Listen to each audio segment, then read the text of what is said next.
In this section we will work on the two dormers, and on the materials and cutting guide the medium weight chipboard that's needed for the dormers is listed here, and there are several different pieces and I have them all laid out here in front of me, as well as we'll need some decorative paper, of course. If you have sufficient, you could, and you want to, you can use the same paper for the front and the two sides. I was running a little short on paper, so I'm having a different front than my sides, and then of course a paper for the roof. And we will also need a template sheet. The template that we need is called Dormer Openings, and it has a template for the dormer front, the dormer back, and the dormer base. So those are the materials we need. We also need two special ledger strips that are cut 3/8 of an inch wide. They're listed here on the cutting guide as well. So let's get started.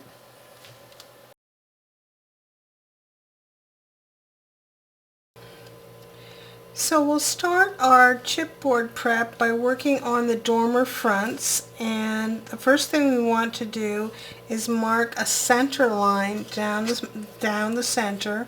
And so just take your centering ruler and use that to mark center so that you can draw a line that goes down the center.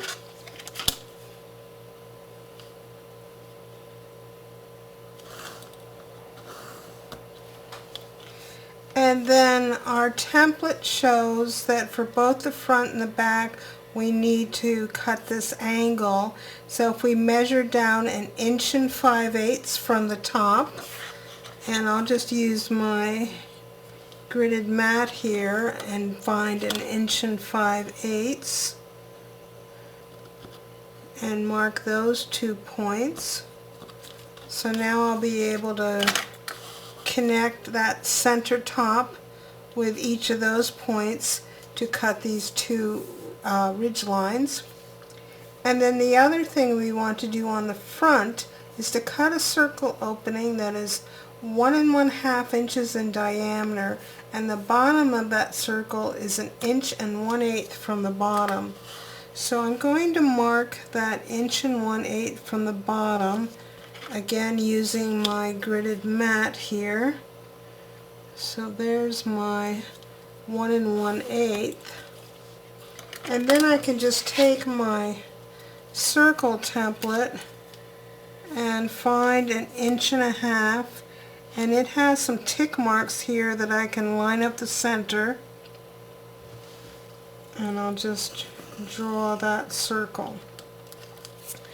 And then this is easy to cut with a fresh craft knife blade. So I'm going to cut that circle and the two diagonals and repeat that for the other dormer front. So I've cut my openings on both of my fronts and the ridge lines. So I'll put those aside for a moment and we can work on the backs. And again with the back, I'm going to start with a center line. And once I have my center line, I'll mark down 1 5/8 inches so that I create these ridge lines again. And now I want to mark this opening, and the opening is 1 3/4 inches wide by 1 1/2 tall, and the bottom of it is 5/8 of an inch up from the bottom. So let's start here on our gridded mat and mark that 5/8 of an inch, and then we're going to come up 1 1/2 inches from that.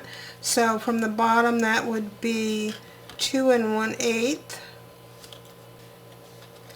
and then our opening is 1 3/4 inches wide, and 1 3/4 inches is 7/8 on either side of center. So just find your center line and then mark 7/8 on either side, and that will be the opening that we need.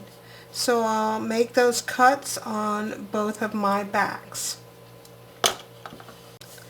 So here are my two dormer backs with their openings and ridge lines cut.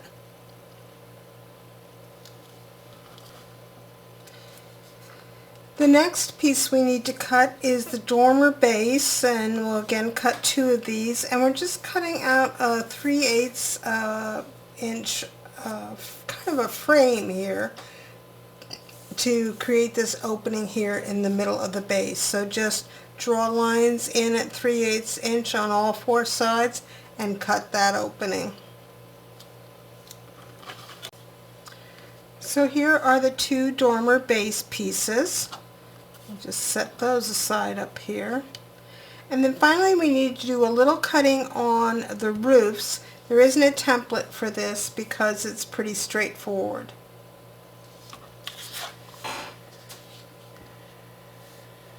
So for the roof, we're going to measure in on the right bottom 2 1/4 inches and make a tick mark there. And then we're going to connect that tick mark up with that top corner here. So I'll make that cut. So here's my cut. This piece is scrap, and I'm going to do that on a second piece in this direction, and then for the other two pieces I'll measure over 2 1/4 from the left and connect that dot up. So I'm going to finish up my 4 roof pieces. So now we have these shapes created for our roofs, and strictly speaking it wasn't necessary to measure one in from the left and one in from the right. The shape is exactly the same, but again this helps me to remember by having that writing on there that when I go to put my decorative paper on, that I need to create mirror images for the roof pieces. So that's our chipboard prep.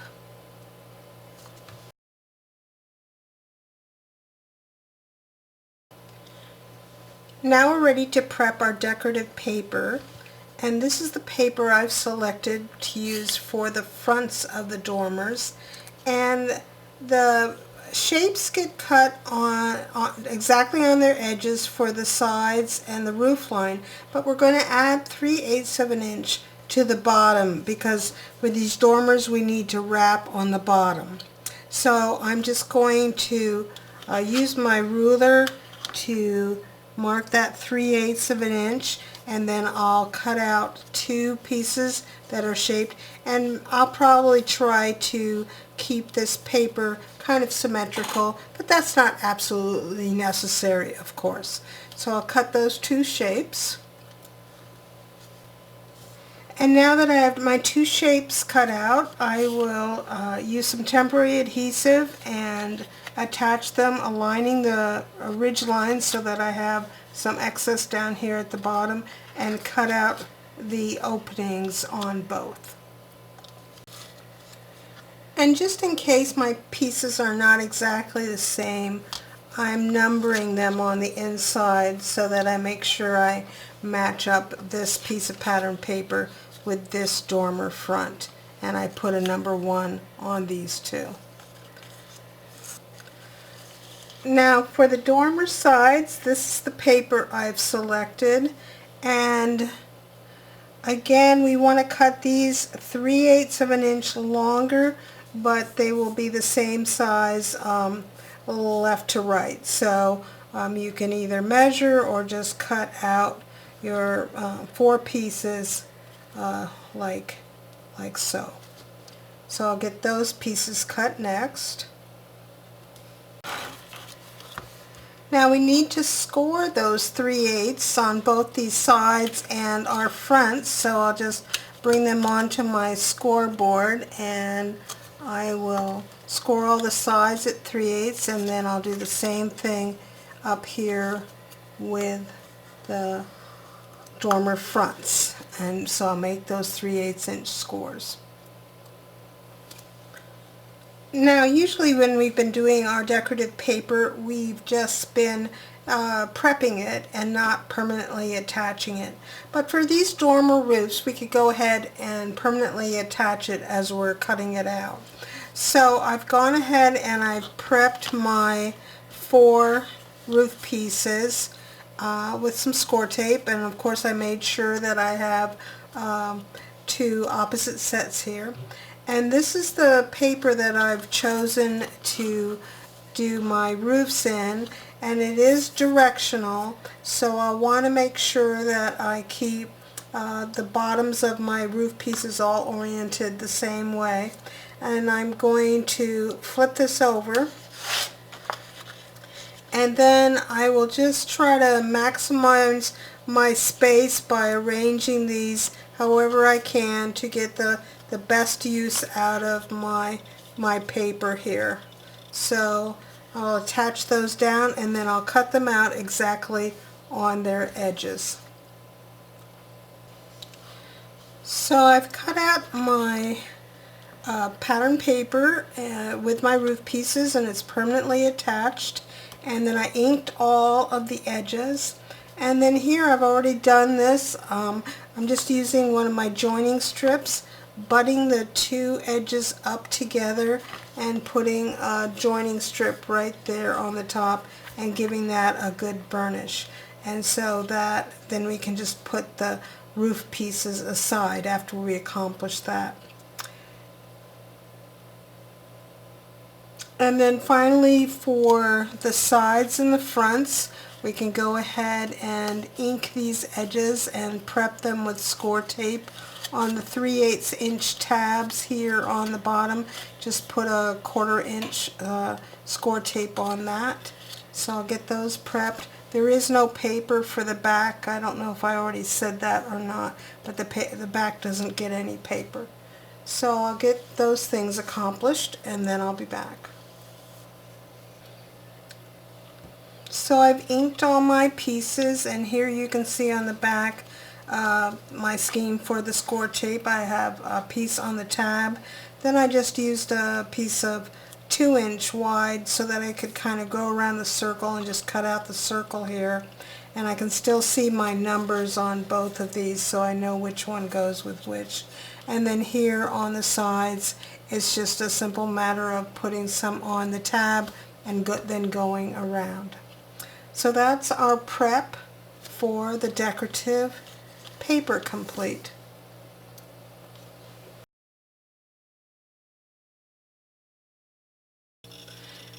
Now we're ready to construct the dormers, and we'll start out by joining the 4 sides in a line. So I have them here with their insides facing up, and I'll just do the simple butt joins to put these together with some joining strips, and I'll put a final joining strip here on the end, but I won't make it into the 3D box quite yet.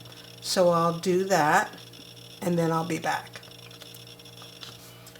So now I have all 4 pieces joined in a row, and I want to add first some ledger strips to the bottom, and here's where we will use the 3/8 inch wide ledger strips, and again we'll keep them up a 1/16 of an inch from the bottom, so they'll just go in just like we normally put in our ledger strips, but we're just using 3/8 of an inch wide ones down here. So I'll repeat that across the bottom. And up here on the roof peaks, I just want to add a little extra dimension when we glue on our roof. So I've just cut some of my ledger strips, and in this case I'm going to put them right up against the edge here, just so that I'm increasing that gluing distance there. And you want to don't encroach on the sides down here. So I just cut these, I think, about 1 3/4 inch or so. You can experiment and see what works, just so that you can put something like this right along the edge of the 2 peaks. So I'll get that accomplished. So here are my 3/8 of an inch ledger strips on the bottom with the 1/16 inch gap, and my 1/4 inch ledger strips at the top that are right flush with the edges of the ridge line. So before we can make this three-dimensional, we want to do something to our base, and that is with our piece of Tyvek. We want to cut this Tyvek so that it is the width of our base, and that's 1 7/8 inches. So I'll get that cut to 1 7/8 inches. And once we've cut it to width, we'll prep 3 sides with score tape. I'm using 3/8 here because that's the width of my base. And then I'll just install that even with one end here and give that a good burnish.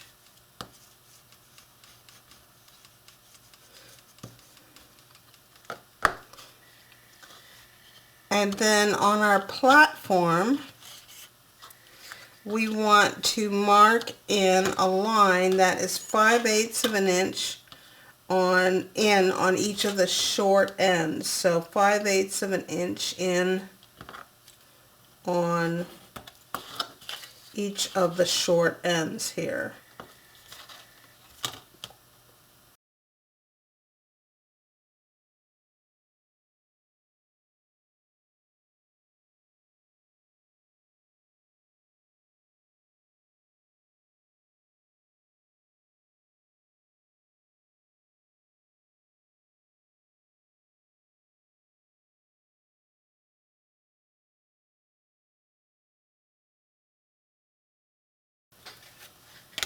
Okay, so now we can make this three-dimensional.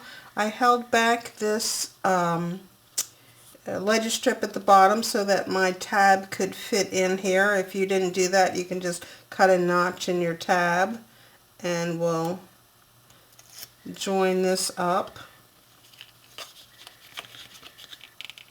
Should be able to put it down flat like this. Except the ledger strips are kind of in the way, and then of course give that a good burnish.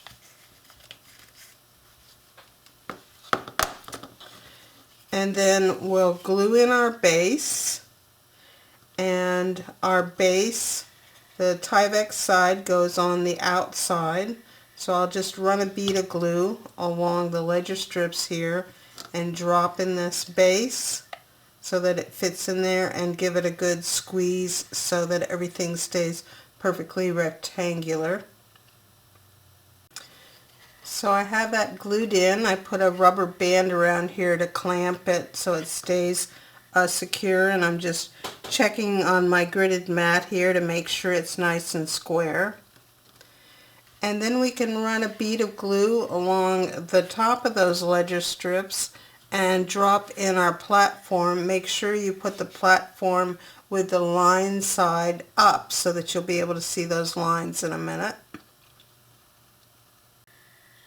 So now I have that platform in, and I think you can see the edge of it back here. It sits about 1/8 of an inch below this opening here, just so there's a little lip right there. And then we'll take 2 of our platform sides and just glue them in. You can just wedge them in here, and they shouldn't interfere with either the front hole or the back hole here. So just put them on the lines or straight across there, and so that you're making like a little box on the inside. So I think you can see those 2 little side walls in there now, and I've just added an extra rubber band around here to put some pressure to hold those side walls in place there. And so the purpose of all this is to make a little corral for a tea light to sit in here. You can feed it in through the back, and the ledge will keep it from falling out this way. And then this part with the sling down here, the controls for the lights that are in the structure below can slip into this part of the platform and kind of stay there, because to turn the lights on and off, the dormer won't be glued to the roof. You'll just pick up the whole dormer, and then you can reach into the light control, turn it on here, and reach in to turn the tea light on and off there. So that's why we've created this little structure here. So we'll let that set up and dry, and I'll repeat that process on the second dormer.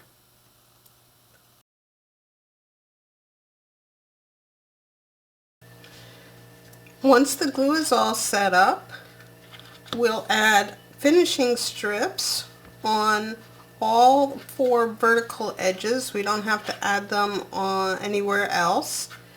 And then once the finishing strips are on, make sure you're using, if you've marked your fronts to match, and go ahead and install them, and the tabs come down to the bottom. Now I'll miter these tabs, I think, so I don't have any overlap down here at the bottom. So just miter those tabs so that when the sides come in here, we don't have this overlap in the corner right here. So just cut a miter on each one there.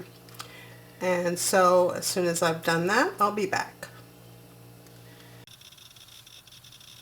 So I was just about to put on the windows for the dormers, and I decided that I would like these to have that tracing paper, with the crumpled up tracing paper with the ink on it inside of these windows as well. So I've cut 2 pieces that are 2 inches square and put some 1/8 inch score tape around them, and then I can install them kind of on the diagonal here, and they'll fit in there.